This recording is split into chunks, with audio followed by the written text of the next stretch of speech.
Pega a sua Bíblia. Vamos usar muita Bíblia aqui hoje para você entender algumas verdades espirituais muito importantes para a sua vida. Repita comigo assim: Deus quer que todas as pessoas sejam salvas. Quantos creem nisso? Amém? Deus quer, é desejo do coração de Deus que todas as pessoas sejam salvas. Então, se tem alguma mulher aqui nessa noite que ainda não entregou sua vida para Jesus como seu Senhor e Salvador, eu te digo, Deus quer salvar você. É desejo de Deus salvar todas as pessoas. Todas as pessoas. Deus amou o mundo de tal maneira que mandou Jesus para que todas as pessoas que crescem nele fossem salvas. E para que isso aconteça, irmãs, existe uma guerra espiritual. Diga guerra espiritual. A guerra não é para saber quem é mais forte, se é Deus ou o diabo, misericórdia. A guerra não é para saber quem é que vai vencer no final. Jesus Cristo já é mais que vencedor, diga amém. O nosso Deus é infinitamente mais poderoso do que qualquer coisa ser na face da terra. Obrigada. Amém ou não amém? Então a guerra não é para saber quem vai vencer. A guerra é para que as pessoas que ainda não conhecem a Jesus sejam salvas. A guerra é pelas vidas. A guerra é pelos não salvos. A guerra é pelas famílias. A guerra é pelos seus parentes que ainda não estão na igreja. E se você não está na igreja, a guerra é por você que ainda não está na igreja. A guerra é pelos seus colegas de trabalho que ainda não estão na igreja. A guerra é pelos seus colegas de escola que ainda não estão na igreja. A guerra é pelas vidas. E para essa guerra, Deus nos deu uma arma poderosíssima que se chama oração. Diga, oração é uma arma poderosa. Quantas mulheres aqui, alguma vez, já pegaram na mão uma arma de verdade, um revólver, uma espingarda? Olha aí, não, pode levantar, tem várias. É que a primeira que levantou a mão ficou com vergonha e abaixou. Mas tem um monte, viu? Não sei o que vocês faziam da vida antes. Quantas mulheres aqui já pegaram num revólver, numa arma? Levanta a mão. Olha, meu Deus! Ainda bem que Jesus te alcançou. Não, é que às vezes tem... seu trabalho, né? Não sei o que você fazia. Ah, tem policiais aqui, claro. Então, tá explicado. Olha, que eu me lembre, eu nunca peguei numa arma na minha vida. Que eu me lembre. Estou até puxando aqui da minha memória. Eu acho que nunca. Mas uma coisa eu sei. Não adianta ter nas mãos uma arma poderosa e não saber usar. Aliás, se você tem uma arma poderosa na sua mão e não sabe usar, isso é um perigo para a sua própria vida e para a vida de quem está perto de você. Sim ou não? Uma arma poderosa necessita de aprendizado. A gente precisa saber usar. A oração é a nossa arma mais poderosa, mas a maioria absoluta dos crentes não sabe usar. Tem essa arma nas mãos, mas não sabe usar. Tem essa arma acessível, mas não sabe usar. E por isso, irmãs, nós vamos entender nessa noite que o diabo tem levado vantagem nessa guerra. Ele não é mais poderoso, ele não é mais inteligente, ele não é mais forte. Por que ele tem levado vantagem? Olha para o mundo onde a gente vive. Olha para a cidade onde a gente mora. Olha para o lugar onde você trabalha. Se você fizer uma estatística, você vai ver que o diabo tem levado vantagem. E muito disso é porque os crentes têm uma arma poderosa, mas não sabem usar. Mas nessa noite você vai sair daqui armada e perigosa. Amém? Você pode dizer isso para duas mulheres? Você vai sair daqui armada e perigosa.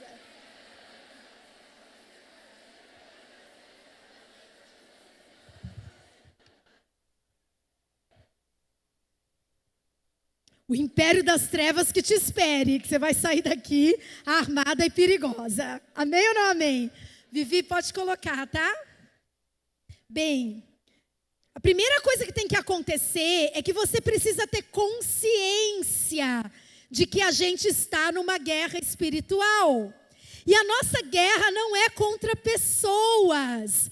O texto de Efésios, capítulo 6, versículo 12, que a gente tanto conhece, diz o seguinte: a nossa luta não é contra seres humanos, mas contra os poderes e autoridades, contra os dominadores deste mundo de trevas, contra as forças espirituais do mal nas regiões celestiais. Vamos falar juntos esse texto, porque declarar a palavra também tem poder? Vamos ler juntos? Pois a nossa luta não é contra seres humanos, mas contra os poderes e autoridades, contra os dominadores deste mundo de trevas, contra as forças espirituais do mal nas regiões celestiais. Então não é guerra contra pessoas, é guerra espiritual. E em guerra espiritual a gente usa arma espiritual. Já que a guerra é espiritual, a gente usa armas espirituais. Numa guerra você precisa conhecer seu inimigo. Numa guerra você precisa de estratégias que você recebe do seu general. E numa guerra você precisa de armas. E é isso que Deus vai fazer conosco nessa noite. Vai nos revelar ardis de Satanás. Vai nos dar estratégias de guerra. E vai nos armar para poder fazer essas estratégias funcionarem. Amém ou não amém? Então eu queria que você ficasse de pé no seu lugar. Eu sei que você está de caderno, caneta, mas nós vamos fazer umas declarações importantes aqui nessa noite. Procura uma mulher que está perto de você. Uma mulher que está perto de você. E você vai declarar umas coisas para ela nessa noite. Está preparada? Diga para a mulher que está perto de você: você vai ter o tremendo privilégio de entrar numa parceria com Deus para ver pessoas se encontrarem com Jesus. Diz para ela assim: pessoas estarão no céu por causa da sua oração. Amém?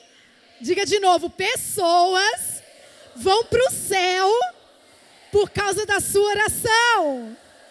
O nosso inimigo, Satanás, vai tentar te convencer que as suas orações não adiantam de nada, mas ele é mentiroso. Amém ou não amém? Dá um aplauso ao Senhor.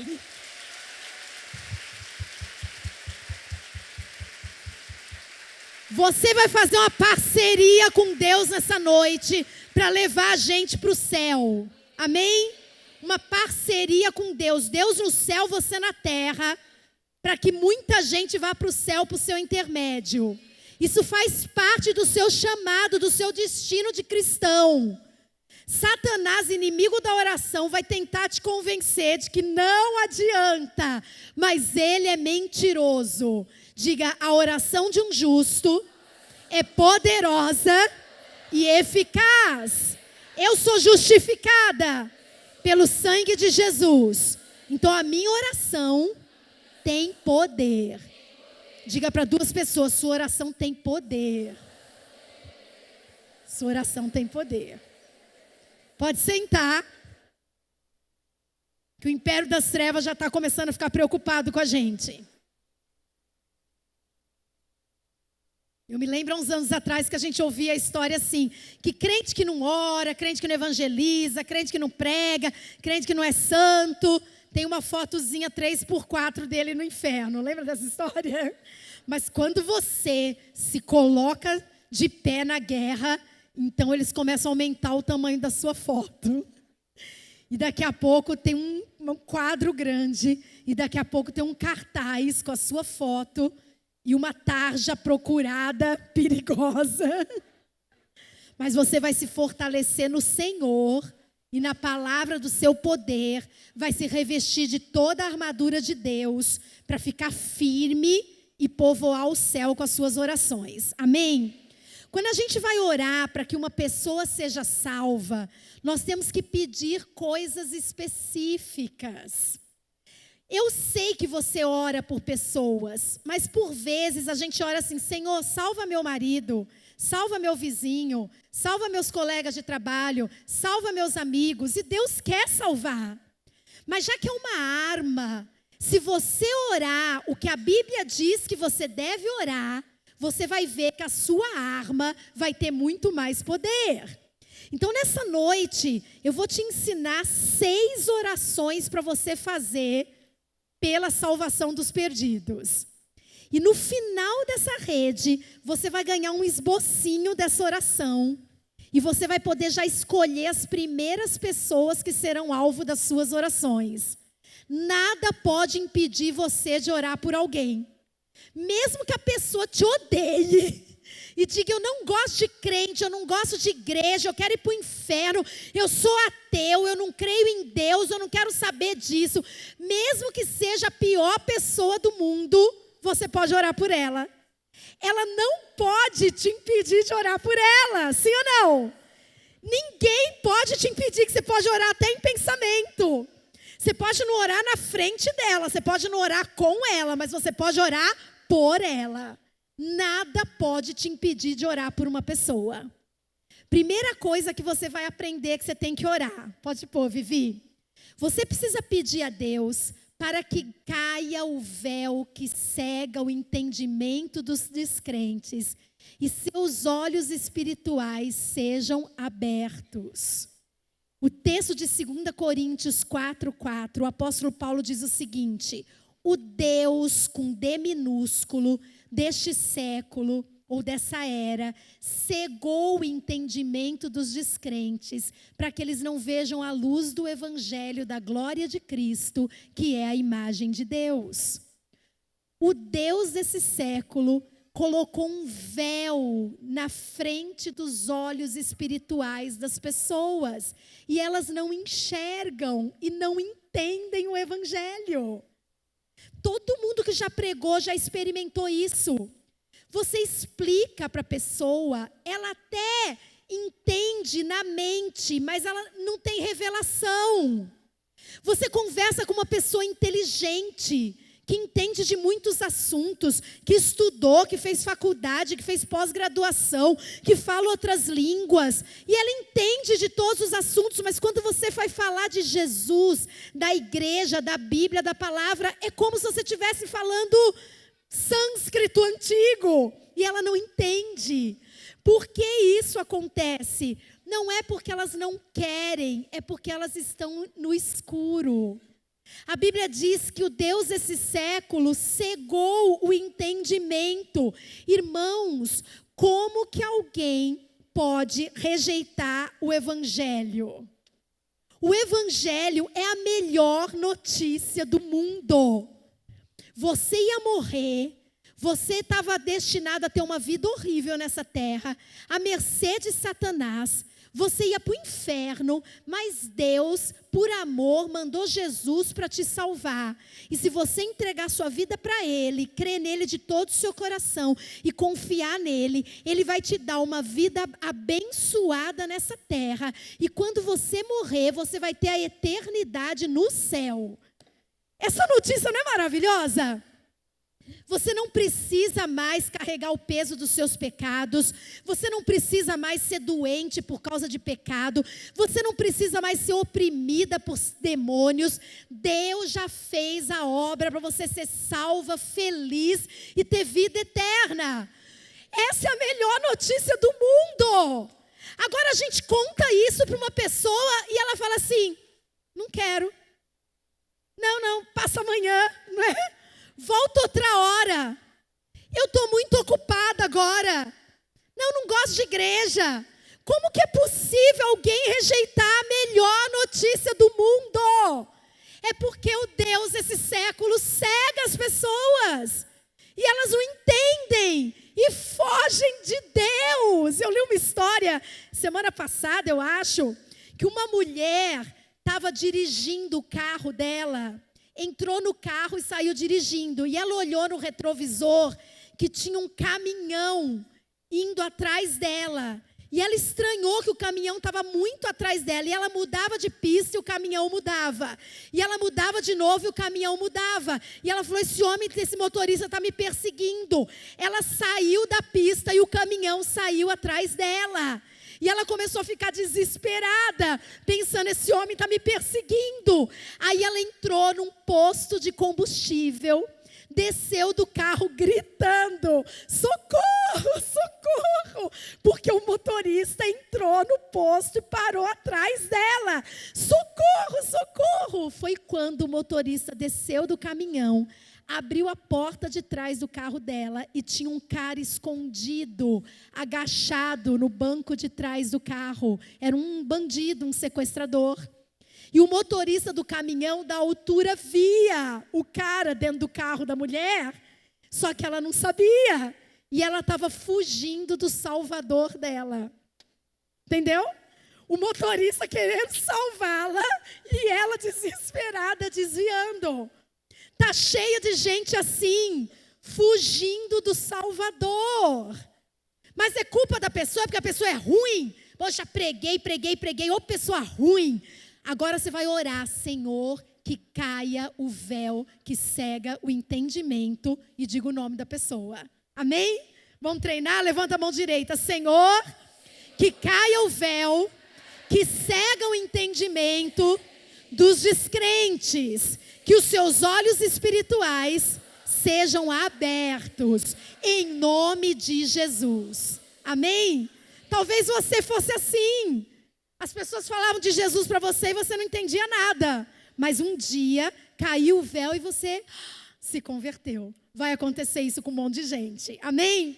Segundo motivo de oração. Você precisa orar para que seja demolida toda fortaleza de engano. O que é uma fortaleza de engano? Irmãs, olha para mim antes de eu ler o texto. Todas as pessoas do mundo têm na cabeça coisas que elas pensam e creem, com base no que elas ouviram e aprenderam. Tem um exercício na psicologia que a gente chama de associação livre, que é você dizer qual é a primeira coisa que vem na sua cabeça quando você escuta uma palavra. Vamos fazer aqui. Qual é a primeira coisa que vem na sua cabeça quando você escuta a palavra cabelo? Progressiva, chapinha, tintura, sei lá. Talvez não. Medida do rosto, né? Eu cheguei em casa ontem, estava a Paula com uma caneta e uma régua, fazendo o Gabriel medir o rosto dela, porque ela viu um negócio na internet que você faz uma medida do lóbulo da orelha até não sei onde, para saber qual é o tamanho de comprimento ideal de cabelo para você. E estava o coitado do Gabriel se submetendo a esse papel. E já tem mulher querendo saber onde é, Paulinha, que você descobre essa informação. Qual é a primeira coisa que vem na sua cabeça quando você pensa em torta de morango? Eu li uma pesquisa que as mulheres que se preocupam com dieta, que querem não ganhar peso, quando escuta torta de morango, pensa pecado, gordura, balança. Mas as magras como nós, diga amém, pensa assim, delícia, gostosura. Meu Deus, o que isso tem a ver com guerra espiritual? O que isso tem a ver com guerra espiritual? Você chega para um descrente e fala assim, você gostaria de ir na igreja comigo? Tem gente que não pode ouvir a palavra igreja.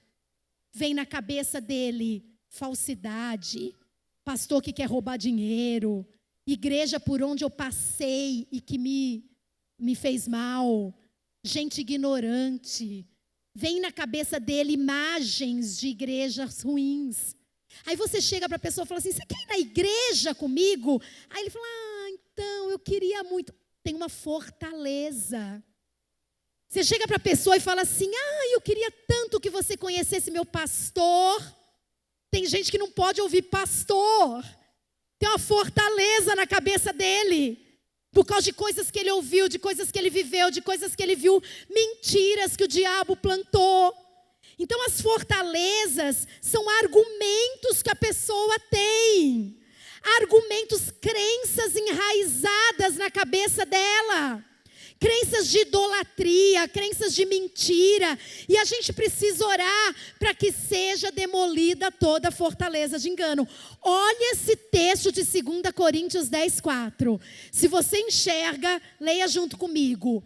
Usamos as armas poderosas de Deus e não as armas do mundo, para derrubar as fortalezas do raciocínio humano e acabar com os falsos argumentos. Destruímos todas as opiniões arrogantes que impedem as pessoas de conhecer a Deus. Olha que texto! Através da oração, você pode destruir todas as opiniões arrogantes que impedem as pessoas de obedecer e de conhecer a Deus. Então, quando você for orar por um perdido, você precisa declarar isso. Isso é usar a arma. Senhor, que caia o véu que cega o entendimento e caia toda fortaleza de engano, todo argumento, toda crença enraizada, toda mentira que o diabo plantou, toda desculpa que a pessoa costuma dar para que ela conheça Jesus. Amém? Vamos treinar? Levanta a mão direita, diga: Senhor, que seja demolida toda fortaleza de engano na mente daquelas pessoas que eu quero ver salvas, em nome de Jesus. Amém? Terceiro pedido. Você precisa pedir para que caia a fortaleza de orgulho. Diga: fortaleza de orgulho. Irmãs, olha para mim. Qual foi o pecado principal que fez Satanás cair? Deixar de ser anjo de luz e virar Satanás? Orgulho, soberba. Está aí o texto de Isaías capítulo 14, falando da queda de Satanás e falando da soberba, de ele querer ser igual a Deus. Orgulho. Qual foi a motivação principal para que Adão e Eva pecassem contra Deus? Não foi porque a maçã era gostosa e vermelhinha. Irmãs, ninguém sabe se era maçã. O jardim era lotado de árvore com fruto gostoso. Ou você acha que o jardim que Deus plantou tinha fruto podre? Era tudo top das galáxias. E light, porque era fruta, né? Não podia nem comer carne. Fruta, fruta e fruta. E Adão e Eva não caíram por uma picanha, caíram por uma fruta. Que a gente, né, os homens podiam dizer assim: também Deus mandou comer só fruta. Primeira vez que o diabo ofereceu carne, o homem caiu. Não, ele caiu por fruta. Mas não era fruta, irmãos. Satanás falou para Eva: no dia que você comer, você vai ser como Deus. O que é isso? Orgulho, soberba. Irmãs, há uma fortaleza de orgulho na mente das pessoas. E se há na sua, caia hoje em nome de Jesus. É um orgulho de pensar: eu não preciso de Deus. É um orgulho de pensar: não tem nenhuma igreja que preste e que seja boa demais para mim. Eu sou tão bom, a pessoa não diz, mas ela pensa, que eu não posso ir para nenhuma igreja, porque nenhuma igreja presta. É o orgulho de pensar: eu não quero ninguém se metendo na minha vida. Isso é fortaleza de orgulho. Eu não quero que prestar contas da minha vida para ninguém. Eu não quero estar na igreja para as pessoas ficarem perguntando da minha vida. Eu não quero ficar consultando Deus. É um orgulho maligno pensar que Deus não existe. Então a gente precisa orar: Senhor, que caia a fortaleza de orgulho, que as pessoas se quebrantem e reconheçam: eu preciso de Deus. Vamos falar juntas? Eu preciso de Deus. Eu preciso de Deus, você precisa de Deus. Você não pode ser orgulhosa de pensar que você não precisa de Deus. Eu preciso de igreja. Eu não me garanto fora da igreja, nem você. Eu preciso de pastor cuidando da minha vida. Eu sou ovelha. E ovelha precisa de pastor. Eu não sou jumenta. Eu sou ovelha. Você também? Você pode dizer para a irmã que está do seu lado, você é ovelha. Você precisa de pastor. Que orgulho é esse de achar que não precisa de pastor? Larga uma ovelha sozinha no campo para você ver quanto tempo ela dura. Ovelha precisa de pastor. Então talvez essa fortaleza de orgulho tenha que cair na mente dos crentes também. Não é só dos incrédulos. Eu li um pastor hoje falando assim: vocês já observaram como em qualquer lugar do mundo que a gente vá, que tem uma igreja, nessa igreja tem mais mulheres do que homens? E eu fiquei pensando assim, falei, olha, eu acho que qualquer lugar do mundo que eu já fui, qualquer igreja que eu já fui, tem mais mulheres do que homens. Aí o pastor falava assim, é por causa da fortaleza de orgulho. Porque homem tende a ser mais orgulhoso que mulher. Por conta de ele ser o cabeça, Deus botou ele como cabeça mesmo da família, criado assim, Deus encheu a bola dele assim que criou, né? A imagem e semelhança, governe, te dou autoridade. O homem se achou. E mulher é mais fácil de se quebrantar. Sim ou não? A gente chega na presença de Deus, a gente faz, eu não sou nada, eu não sou ninguém, eu não posso nada. Bota a cara no chão, chora, baba, sai ranho. Fala para Deus, eu preciso do Senhor. O que eu faço na minha vida? Homem não. É difícil ver um homem assim largado. Não é que eles não oram, nem que eles não são crentes. Mas eu acho que eles oram mais assim, né? Excelentíssimo Senhor Deus, Todo-Poderoso. E a gente fica, pai, lá no chão, chorando. Aí o pastor disse, por isso que tem mais mulher que homem nas igrejas. Então, se você vai orar por homem, você ora uns 5 minutos só nesse item. Que caia a fortaleza de orgulho. Que caia a fortaleza de orgulho. E a pessoa reconheça que precisa de Deus, como eu reconheci que eu preciso. Amém? Diga que caia a fortaleza de orgulho, em nome de Jesus. Amém? O quarto pedido que a gente vai fazer é que todas as estratégias e esquemas de Satanás fracassem. Todas as estratégias e esquemas de Satanás fracassem. Irmãos, Satanás é estrategista. Ele tem planos, esquemas. A palavra do texto, a fim de que Satanás não tivesse nenhuma vantagem sobre nós, pois não ignoramos as suas intenções. Essa palavra no grego é a mesma palavra para planos, estratégias, esquemas, ardis, armações. Esse versículo está no contexto de perdão, que é para você perdoar as pessoas para que Satanás não ocupe espaço na sua vida, para que ele não leve vantagem. Mas esse texto nos ensina que Satanás tem planos, estratégias, esquemas, armações. Irmãos, irmãs, você já viu que às vezes você está pregando o evangelho para uma pessoa, a pessoa está quase se convertendo, aí acontece um negócio na vida dela que atrapalha tudo. Aparece um ex-namorado que já tinha largado faz um tempão, que estragou a vida da mulher, que foi morar lá no fim do mundo, que está sumido há 17 anos, que é macumbeiro do mal, do inferno.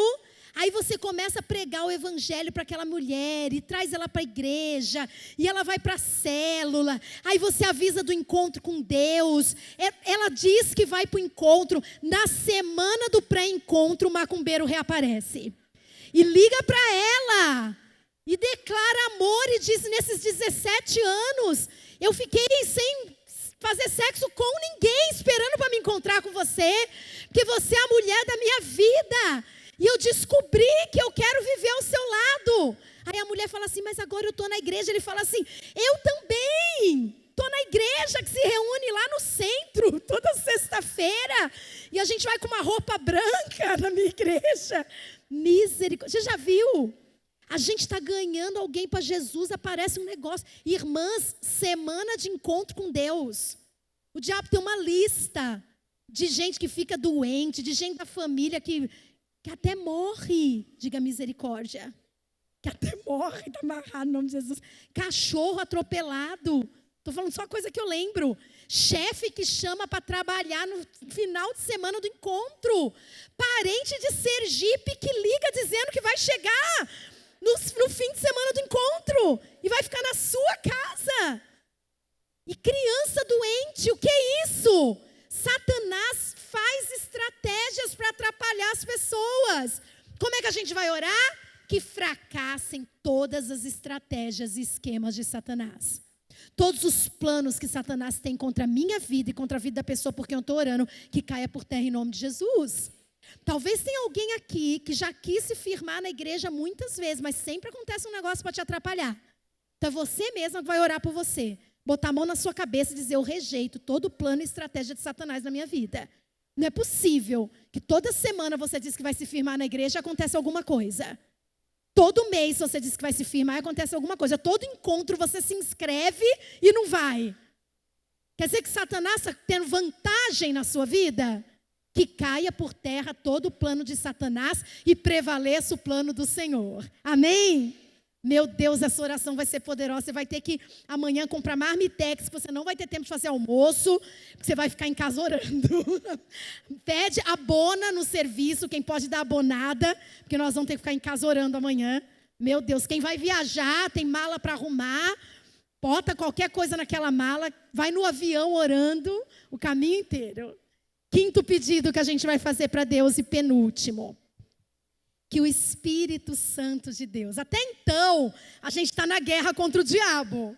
Que caia o véu que cega o entendimento, que caia toda a fortaleza de engano, que caia toda a fortaleza de orgulho, que sejam frustradas todos os esquemas de Satanás. Aí agora é a hora que você vai dizer assim: Espírito Santo de Deus. Você muda até o tom de voz.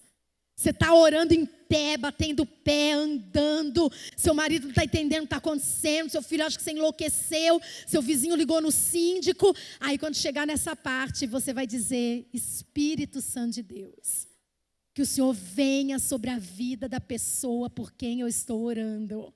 Porque é o Espírito Santo de Deus que convence. E ninguém pode dizer que Jesus Cristo é o Senhor da sua vida se não for pelo Espírito Santo de Deus. É Ele quem convence do pecado, da justiça e do juízo. Pode dar um aplauso a Ele? O doce, maravilhoso e poderoso Espírito Santo de Deus. Ele é doce, Ele é amigo, Ele é conselheiro, mas Ele é poderoso. Irmãos, quando a gente vai ler Gênesis, eu comecei a ler Gênesis de novo essa semana pela enésima vez, e toda vez tem coisas tão especiais para a gente aprender. Antes da criação, havia tipo uma incubadora na terra.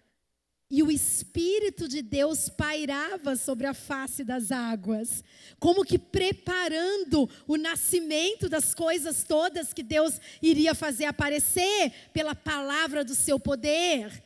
Quando a igreja foi nascer, também houve uma manifestação poderosa do Espírito Santo de Deus, porque é o Espírito Santo de Deus que faz alguém nascer de novo. Então você vai orar: Senhor, que o teu Espírito paire sobre a pessoa e que ela seja envolvida com teu poder e com teu amor. Amém? O Espírito convence, o Espírito toca, o Espírito fala. Talvez esteja falando com você aqui nessa noite. O Espírito confronta, o Espírito mostra a verdade, o Espírito faz lembrar das coisas que Jesus falou. O Espírito faz lembrar. Então você vai pedir: Espírito Santo de Deus, faz a tua obra. Amém ou não amém? E por último, o último pedido que você vai fazer é para que Deus envie pessoas para alcançar aqueles por quem você está orando. Nem sempre você vai ser a melhor pessoa. Aliás, em casos de família, que é o nome do programa, em casos de família, às vezes a família não é a melhor pessoa. Mas você pode orar, Senhor, manda alguém.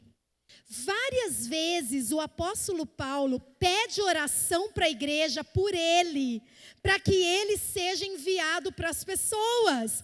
Orem por mim, para que quando eu falar, seja me dada a mensagem, a fim de que destemidamente torne conhecido o mistério do evangelho. Então você vai pedir, Senhor, manda pessoas. Bota um crente para trabalhar do lado. Eu me lembro de uma pessoa que saiu da nossa igreja e depois voltou, que ela saiu daqui falando mal de célula, de igreja. Eu falei, meu Deus do céu, esse negócio de célula, fica me chamando, não me dá sossego. Quer ir para a célula, quer ir para o encontro, quer ir para a igreja, quer ir para a célula, quer ir para o encontro. E ela saiu da igreja e mudou de casa, mudou de prédio, morava num apartamento. E aí, quando ela voltou, ela contou que no elevador do prédio, uma pessoa chegou para ela e falou assim, você é nova aqui? Ela falou, eu sou, mudei semana passada. Muito prazer, como é seu nome? Meu nome é fulana, meu nome é tal. Seja bem-vinda aqui, viu, se precisar de alguma coisa. E eu quero te dizer que toda terça-feira à noite tem uma célula na minha casa. E a mulher falou, não acredito que eu mudei de igreja, mudei de casa, e me aparece dentro do elevador uma pessoa para me chamar para ir numa célula. E ela contou isso quando voltou, arrependida. Ora sim, Deus põe gente crente do lado, põe gente para dar testemunho. Em vez de botar o macumbeiro que ficou 17 anos desaparecido, coloca gente crente do lado, envia pessoas para pregar. Tem um moço aqui da igreja, que depois que ele foi para o encontro com Deus, ele andou meio desviado. Mas ele contou que ele estava andando pelo centro da cidade. E aí tinha uma loja evangélica com o som ligado. E estava tocando Peniel. Só quem foi para o encontro entende. Peniel, eu tenho visto o Senhor. Quando ele ouviu aquilo, só quem foi para o encontro sabe o que aconteceu no coração dele. E ele voltou para a igreja, porque ele ouviu a bendita da música oficial da primeira ministração do encontro com Deus. E aquilo fez ele lembrar tudo que ele viveu naquele final de semana. Ele voltou para a igreja. Então você pode orar, Senhor, manda pessoas, que ele ligue o rádio e tem um pastor bem crente pregando e fale a palavra que ele precisa ouvir. Que ele vá na rua e pessoas, que no posto de gasolina, que na loja, que onde ele for, que apareça crente no caminho dele, para pregar o evangelho também. E se há alguém da sua família que não te ouve porque santo de casa não faz milagre, isso não está na Bíblia, mas na Bíblia está escrito que o profeta não tem honra na sua própria casa. Então você pede, Senhor, manda alguém. Porque tem gente que ouviu já você pregar 100 vezes e não se converteu. Vai aparecer um cara que ele nunca viu na vida, vai pregar para ele e ele vai se converter. E você vai dizer assim, mas que raiva, eu preguei tanto, ele nunca... Que raiva nada, você vai dizer, glória a Deus, que enviou uma pessoa para alcançar essa por quem eu estou orando. Talvez o Espírito Santo de Deus hoje te faça lembrar de alguém que mora longe de você, que não mora na sua cidade, que é da sua família, mas está distante. Senhor, envia pessoas para alcançar aqueles por quem eu estou orando. Talvez o Espírito Santo de Deus vá fazer você lembrar de alguém que você não tem acesso a essa pessoa. Mas você pode pedir, Senhor, envia alguém, um anjo do Senhor, um Pedro, para encontrar o Cornélio, para pregar o evangelho para ele. Amém ou não amém? Que caia o véu que cega o entendimento dos incrédulos. Que caiam todas as fortalezas e argumentos mentirosos que prendem a mente da pessoa. Que caia a fortaleza de orgulho e ela reconheça que precisa de Deus. Que sejam frustrados todos os esquemas, planos, estratégias, ardis, safadezas, armadilhas do diabo. Que o Espírito Santo paire sobre a vida dessa pessoa. E que o Senhor envie outros para pregarem o evangelho para ela. Quantos minutos eu levei para fazer essa oração? Menos de um. Menos de um minuto eu levei para fazer essa oração poderosa, com discernimento na palavra. poderosa, com discernimento na palavra. Será que você consegue orar por pessoas assim a partir de hoje? Será que você consegue colocar isso em prática na sua vida de oração a partir de hoje? Será que você é capaz de amar pessoas a ponto de pagar um preço de oração por elas? Será que você consegue gastar 3, 4, 5 minutos do seu dia para ter esse momento de intercessão poderosa pelos incrédulos, pelos descrentes, pelos que não entregaram sua vida para Jesus, pelos que estão afastados das igrejas?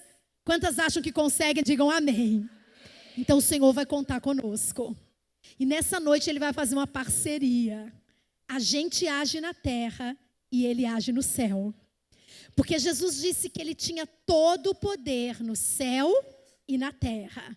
E foi no contexto de Ele dizer, eu tenho, porque foi-me dada toda a autoridade nos céus e na terra, que Ele disse, portanto, vão e façam discípulos. Fazer discípulos está profundamente ligado com a autoridade de Jesus. Senão a gente não era capaz. Mas porque Jesus tem toda a autoridade no céu e na terra, Ele nos manda fazer discípulos. E nós vamos agir aqui na terra e mexer os céus e mexer o mundo espiritual para que muita gente se converta. Amém ou não amém?